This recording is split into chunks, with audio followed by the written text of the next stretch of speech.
तुमच्या कॉन्टॅक्ट लिस्टमध्ये एक तरी असा व्यक्ती असेल जो स्टेटसद्वारे दररोज तुमच्यावर इमोशनल अत्याचार करत राहतो. कोणी मला समजून घेत नाही, बस झाला आता, कोणावरही ट्रस्ट करू नका. कधी गुलाबाचा फोटो, कधी गाण्याच्या ओळी आणि कधी कधी तर RIP ट्रस्ट म्हणून सुद्धा स्टेटस टाकतात. भाऊ, तुझे स्टेटस आहे की पर्सनल डायरी?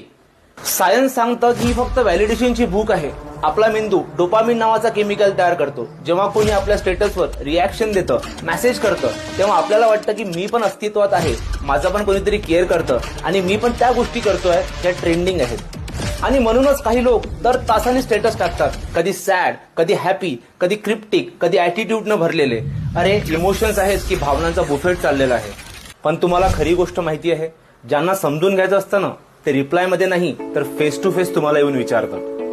आणि एकदा तुम्हीच विचार करा, स्टेटसवर गुपित सांगून कोणाचे प्रश्न सुटतात का? यावरून फक्त आपण लोकांची सिंपती आणि स्वतःचं इम्पॉर्टन्स दर्शवत असतो. तर तुमच्या कॉन्टॅक्ट लिस्टमध्ये आहे असं कोणी? त्याला ही रील नक्की शेअर करा. आणि जर तुम्हीच असे असाल तर आजच एक स्टेटस टाका, that taking a break from emotional drama.